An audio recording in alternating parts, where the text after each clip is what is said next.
Hər vaxtınız xeyir.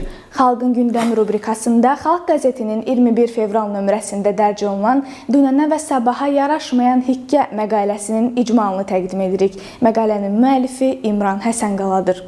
Son hadisələr fonunda Rusiya-Azərbaycan münasibətlərində gərginliyin artdığı açıq şəkildə müşahidə olunur. Müəllifin təhlilinə görə Moskvanın son addımları münasibətləri normallaşdırmaq istiqamətində deyil, əksinə təzyiq və təhdid siyasətinin dərinləşdirilməsinə xidmət edir. Xüsusilə Azərbaycanın Kiyevdəki səfirliyinin binasına raket zərbəsi endirilməsi artıq hərbi siyasi müstəviyə keçidin göstəricisi kimi qiymətləndirilir. İmran Həsənqala yazır ki, Kreml uzun müddət anti-Azərbaycan mövqeyini siyasi ritorika və media üzərindən aparılan kampaniyalarla ifadə edirdi. Bu kontekstdə Rusiya mediasında anti-Azərbaycan çıxışları ilə tanınan Vladimir Solovyov kimi fiqurların təhdid dolu mesajları diqqət çəkir. Lakin indi prosesin daha təhlükəli mərhələyə keçdiyi vurğulanır. Yazıda xatırladılır ki, 2 il əvvəl Qrozu səmasında Azərbaycan sərnişin təyyarəsinin vurulması ilə bağlı rəsmi Moskvanın ziddiyyətli mövqeyi münasibətlərdə inamsızlığı artırmışdı.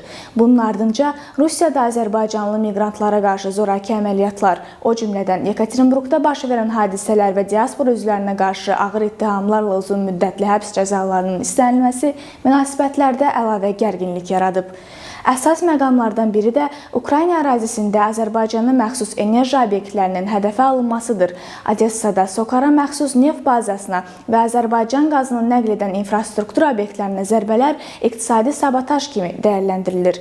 Mövzuya münasibət bildirən Milli Məclisin deputatı politoloq Rasim Musabayev isə Rusiyanın Azərbaycanı əsassız şəkildə borclu tərəf kimi görməsini paradoks adlandırır. Onun sözlərinə görə Moskvanın həm müharibə dövründəki davranışı, həm də sonraki proseslərdə sərgilədiyi mövqe konstruktiv əməkdaşlıqdan uzaqdır. Münasibətləri gərginləşdirən addımlar nə regiona sabitlik gətirir, nə də tərəflər arasında etimadı möhkəmləndirir. Əksinə, aqressiv siyasət uzunmüddətli perspektivdə onu yürüdən tərəfin özünə zərər vurması riskini daşıyır. Azərbaycan isə beynəlxalq hüquqa əsaslanan mövqeyini qorumaqda qərarlıdır. Gündəm dəyişir, suallar artır, cavablar axtarılır. Xalqın gündəmi ilə görüşmək ümidi ilə.